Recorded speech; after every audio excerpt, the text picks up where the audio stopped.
Hello friends, आज की video में आपको बताऊंगा कि कैसे आप इंडियन सिक्योरिटी प्रेस यानी आईएसपी में जूनियर टेक्नीशियन और वेलफेयर ऑफिसर A2 लेवल के लिए कैसे अप्लाई कर सकते हैं। अगर आपने आईटीआई कर रखी है या फिर आपने डिप्लोमा कर रखा है पेंटिंग टेक्नोलॉजी में तो आप इसके लिए फुल्ली एलिजिबल है।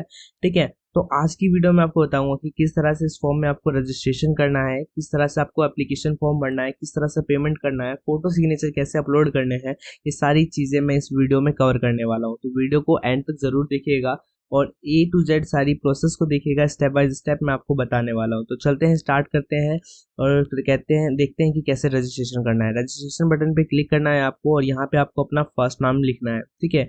और नीचे आपको मिडिल नेम और यहाँ लास्ट में आपको लास्ट नेम लिख देना है। मिडिल नेम नहीं है तो आप इसको स्किप कर सकते हैं, लास्ट नेम नहीं है तो भी स्किप कर सकते हैं। फिर इनको दोबारा कन्फर्म कर देना है, जो आपने लिखा है उसको कन्फर्म कर देना है। उसके बाद यहाँ पे आपको मोबाइल नंबर लिखना है, ठीक है। यहाँ पे आप अपना मोबाइल नंबर डालेंगे जिस पे आपको OTP वगैरह रिसीव होगा। यहाँ पे आपको ईमेल आईडी डालनी है, यहाँ पे आप अपना ईमेल आईडी डाल दीजिएगा। यहाँ पे आपको @ ऑलरेडी दिया है, @ वाला सीन नहीं डालना आपको। gmail.com यहाँ से आपको सेलेक्ट कर लेना है डोमेन। उसके बाद यहाँ पे आपको कंफर्म करके सिक्योरिटी पिन डालना है और फिर सेव एंड नेक्स्ट कर देना है। उसके बाद आपको फोटो सिग्नेचर का ऑप्शन दिखेगा तो यहाँ पे आप फोटो सिग्नेचर आपको अपलोड करना है, ठीक है। और यहाँ पे आपको क्या करना है, आपको सेलेक्ट कर लेना है कि जिस भी लेवल के लिए आप अप्लाई करना चाहते हैं, जिस पोस्ट के लिए अप्लाई करना चाहते हैं। उसके बाद यहाँ पे आप जनरल हो, आप जो भी हो उसके लिए आपको ओके कर देना है। उसके बाद आपको क्या करना है, डिसेबिलिटी आपको सेलेक्ट कर लेना है अगर आप डिसेबिलिटी में हो तो। अगर नहीं हो तो नो कर सकते हो आप। और फिर यहाँ पे आपको टाइप बताना है अगर आपने यस किया है तो। और फिर यहाँ पे आपको सब टाइप बता देना है, ठीक है। तो यहाँ पे आप सब टाइप बता सकते हो। उसके बाद यहाँ पे अगर आप कुछ प्रॉब्लम फेस कर रहे हो तो वहाँ पे लिख सकते हो। वैसे ये ऑप्शन एलिजिबल नहीं है आपके लिए, तो यहाँ पे आप रिलीजियस आपको टाइप लिखना है कि आप क्या हो, हिंदू मुस्लिम जो भी हो। अगर आप माइनॉरिटी में हो तो आपको यस करना है, अदरवाइज आप नो कर सकते हो। उसके बाद अगर आपके परिवार में कोई एक्स सर्विसमैन है तो आप यस कर सकते हो। फिर यहाँ पे आपको एज डालनी पड़ेगी कितने साल तक थे, और अगर नहीं है तो नो कर सकते हो सिंपली। और अगर कोई SPMCIL एम्प्लॉय है आपके परिवार में कोई तो यस, वरना आप नो कर सकते हो इसमें भी। उसके बाद यहाँ पे आपको सेंटर सेलेक्ट कर लेना है, ठीक है। जहाँ भी आप एग्ज़ाम देना चाहते हो, ये कुछ सेंटर है उसको आप सेलेक्ट कर सकते हो। यहाँ से आप अपनी डेट ऑफ बर्थ में डेट सेलेक्ट कर सकते हो यहाँ से, ठीक है।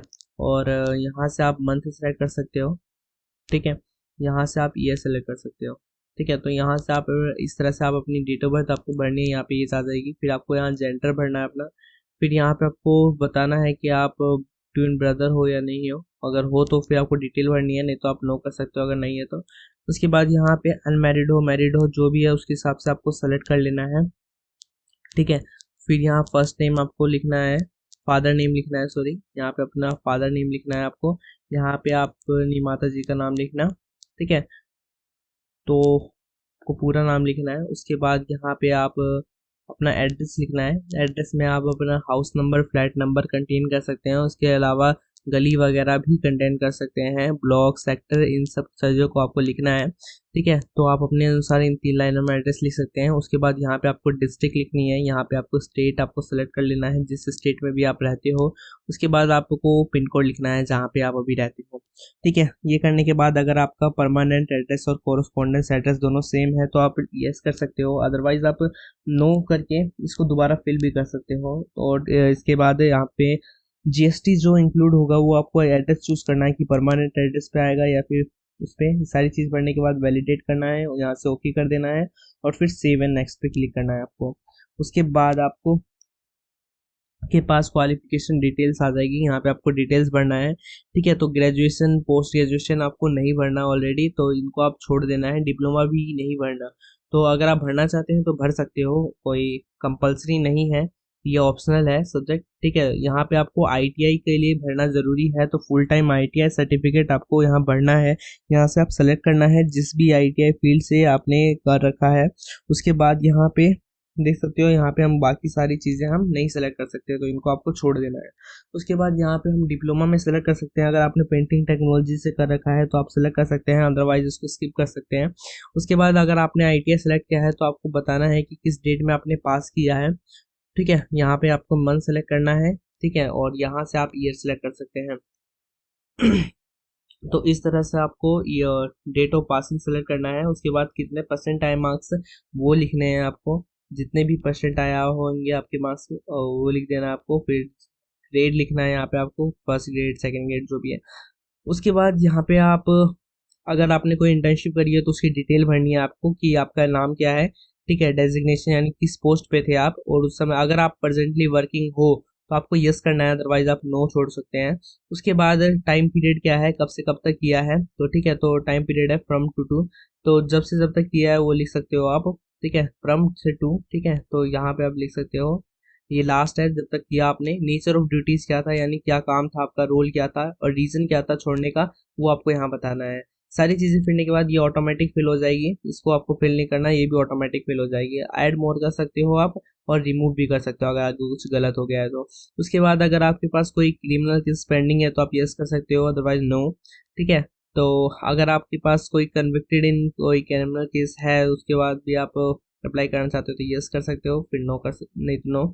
उसके बाद लैंग्वेज सेलेक्ट करना है कि क्या कौन सी लैंग्वेज आप जानते हो। हिंदी इंग्लिश तो कॉमन है, सभी जानते होंगे नॉर्मली, तो आपको ये दोनों तो सेलेक्ट करने ही हैं। उसके अलावा अगर आप कोई और सी लैंग्वेज जानते हो तो उसको भी आप मेंशन कर सकते हो, और रीड राइट स्पीक जो भी आप जानते हो उस लैंग्वेज के बारे में उसको सेलेक्ट कर सकते हो, ठीक है। सिंपली इन चीज़ों को सेलेक्ट करने के बाद आपको आपकी डिटेल्स जो भी है अपनी उसको वैलिडेट करना है। वैलिडेट करने के बाद ओके कर देना है, और ओके करने के बाद आपको सेव एंड नेक्स्ट करना है, ठीक है। सेव एंड नेक्स्ट करने के बाद यहाँ पे अपनी फोटो सिग्नेचर सारी चीज़ें आ गए हैं। एक चीज़ मैं बता देता हूँ, एग्री कर लो यहाँ पे पहले तो आपको, और यहाँ से आप कंप्लीट रजिस्ट्रेशन कर लो, ठीक है, और यहाँ पे ओके क्लिक कर दो, और यहाँ पे हम ओके कर देंगे, ठीक है। यहाँ से आपको लेफ्ट थंब इम्प्रेशन भरना है, ठीक है, यहाँ से हैंड रिटन डालना है। तो लेफ्ट थंब आपका 20 से 50 केबी का होगा, जितना साइज आपका फोटो का था 20 से 50, सिग्नेचर आपका 10 से 20, और हैंड रिटन आपका 50 से 100 केबी का होगा, ठीक है। तो आपको ये चीज़ें करनी है। यहाँ पे आप सारी डिटेल है, इस पीडीएफ की डिटेल पीडीएफ में आपको डिस्क्रिप्शन में दे दूंगा, जिसमें फोटो कैसे अपलोड करना है, डिक्लेरेशन क्या है, डिक्लेरेशन में आपको क्या लिखना है, ये सारी चीज़ें आपको इस पीडीएफ में मिल जाएगी। मैं बता देता हूँ कि कौन कौन सी चीज़ें कहाँ कहाँ पे मिलेगी, तो ठीक है। तो आपको स्क्रॉल करना है, आप 7 नंबर पेज पे आएंगे तो 7 से आपको सारी चीज़ें पता चल जाएगी कि फोटो का साइज़ क्या है, सिग्नेचर का साइज़ क्या है, ठीक है, वो सारी चीज़ें आपको पता चल जाएगी। यहाँ से ये जो दिख रहा है आपको ये डिक्लेरेशन है, यहाँ पे आपको यही चीज़ आपको डिक्लेरेशन हैंड रिटन लिखनी है, और फिर इसकी फोटो खींचनी है जो 50 से 100 केबी की होनी चाहिए, और फिर इसको अपलोड करना है। यहाँ पे आप देख सकते हैं फोटो वगैरह का ड्यूरेशन बता रखा है, किस तरह से आपको फोटो वगैरह अपलोड करना है। देखो, फोटोग्राफ अपलोड करने के लिए जो पिक्सल होने चाहिए 200 से 230 के बीच में होने चाहिए, 20 से 50 केबी का साइज होना चाहिए, और सिग्नेचर में पिक्सल 140 से 60 का होना चाहिए, और 10 केबी से 20 केबी का साइज होना चाहिए। थंब में आपका 240 से 240 पिक्सल होना चाहिए, और 20 से 50 केबी का साइज होना चाहिए। हैंड रिटन में कैपिटल लेटर यूज नहीं करना आपको, 800 से 400 पिक्सल होना चाहिए, और 50 से 100 केबी के बीच में आपको अपलोड करना है। तो ये सारी डिटेल है चारों चीज़ों की, हैंड सिग्नेचर, थंब और हैंड रिटन की, ठीक है। तो आपको इन सारी चीज़ों को एक्यूरेट डाल के आप अपलोड कर पाएंगे, अदरवाइज नहीं कर पाएंगे। डालने के बाद आपको कैप्चर डालने के बाद सेव एंड नेक्स्ट पे क्लिक करना है। उसके बाद यहाँ पे आप ओके करना है, और पीडीएफ मैं आपको डिस्क्रिप्शन में दे दूंगा, वहाँ से आप डाउनलोड कर सकते हैं। उसके बाद यहाँ पे आपको करनी है पेमेंट, तो पेमेंट में आपको सिक्योरिटी कैप्चा अगर ना दिखे तो आप इसको रिफ्रेश कर सकते हैं यहाँ से। तो रिफ्रेश करने के बाद यहाँ पे आपको कैप्चा दिखने लगेगा, तो सिंपली जो कैप्चा दिख रहा है आपको वही आपको फिल करना है, ठीक है। तो यहाँ पे मैं कैप्चा फिल कर ले रहा हूँ। कैप्चा फिल करने के बाद आपको क्या करना है, सबमिट पे क्लिक करना है, सबमिट पे क्लिक कर देना है, ठीक है। आपको 708 रुपये पेमेंट करने हैं, ठीक है। तो सबमिट करना है आपको। सबमिट करने के बाद यहाँ पे आपसे पूछा जाएगा कि आप सबमिट करना चाहते हैं, तो आपको ओके कर देना है, कंफर्म कर देना है। उसके बाद यहाँ पे आपके पास ऑप्शन आ जाएंगे डेबिट कार्ड का, ठीक है। तो अदर डेबिट कार्ड है, अदर बैंक का डेबिट कार्ड यूज़ करना चाहते हैं तो आप, आपके पास इंटरनेट बैंकिंग है, ठीक है, वॉलेट है, कैश कार्ड है, क्यूआर कोड है भी जनरेट हो जाएगा आपका, ठीक है। तो यूपीआई से भी आपके पास मल्टीपल ऑप्शन है, तो आप किसी से भी आप कर सकते हैं। तो मैं कार्ड सेलेक्ट कर लेता हूँ। कार्ड में आपको सिर्फ क्या करना होता है, कार्ड डिटेल्स देनी होती है, ठीक है। यहाँ पे सीवीवी देनी होती है, यहाँ पे आपको कार्ड होल्डर जिसका कार्ड यूज़ करे उसका नाम में एक पेमेंट करना है, एक ओटीपी रिसीव होगी, उस ओटीपी के बाद आप पेमेंट कर पाएंगे।